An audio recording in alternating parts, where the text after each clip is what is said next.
धन्य है वे मानव जो इस भगवत वाणी गीता का रसपान कर रहे।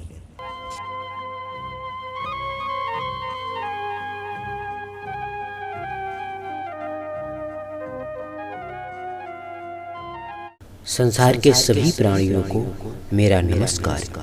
वासुदेव कृष्ण अर्जुन को उपदेश करते हुए कहते हैं, हे पार्थ, जो व्यक्ति कामना और संकल्प से रहित है, जिसके संपूर्ण कर्म ज्ञान रूपी अग्नि के द्वारा भस्म हो गए हैं, उस महापुरुष को ज्ञानी जन भी पंडित कहते हैं। और वह पंडित समस्त कर्मों और उनके फलों में आसक्ति का सर्वथा त्याग कर देता है। वह संसार के आश्रय से रहित होकर परमात्मा में नित्य ही तृप्ति का अनुभव करता है, इसलिए वह कर्मों को करता हुआ भी उनसे लिप्त नहीं होता।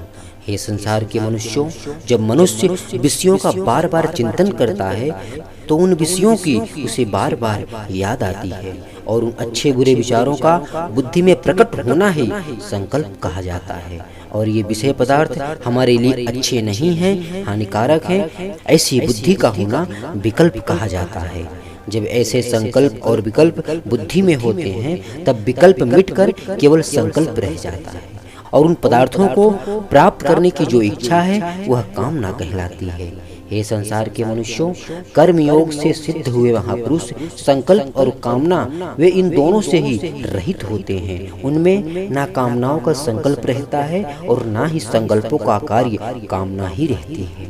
उनके द्वारा जो भी कर्म होते हैं वह संकल्प और कामना से रहित होते हैं, क्योंकि संकल्प और कामना ये दोनों ही कर्म के बीज हैं। जब मनुष्य संकल्प और कामना इन दोनों का ही त्याग कर देता है, तब उसके कर्म अकर्म हो जाते हैं और वह कर्म बंधन से मुक्त हो जाता है। ऐसे ही सिद्ध महापुरुषों में भी संकल्प और कामना ना रहने से उनके द्वारा होने वाला कर्म बंधन कारक नहीं होता। वह अपने संपूर्ण कर्मों को करते हुए भी कर्मों से लिप्त नहीं होते। भगवान ने कहीं पर संकल्प का तो कहीं पर कामना का और कहीं पर संकल्प और कामना दोनों का ही त्याग बताया है, किंतु मनुष्य को जहाँ संकल्पों का त्याग बताया है वहाँ कामना, और जहाँ कामना का त्याग बताया है वहाँ संकल्पों का त्याग भी समझ लेना चाहिए, क्योंकि संकल्प कामनाओं का कारण है और कामना संकल्पों का कार्य है।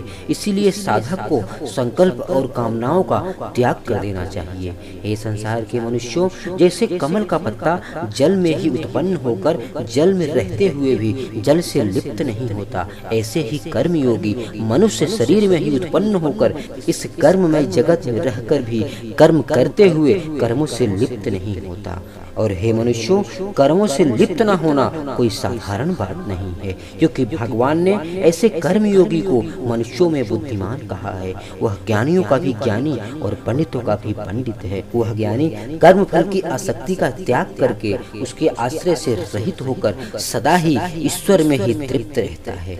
वह कर्मों में अच्छी तरह लगा हुआ भी वास्तव में वह कुछ नहीं करता। हे मनुष्यों, संसार में कोई कितना ही बड़ा धनी क्यों ना हो जाए, उसको देश काल और समाज का सहारा लेना ही पड़ता है, किंतु कर्म योग से सिद्ध महापुरुष देश काल और समाज से कोई आश्रय नहीं रखता।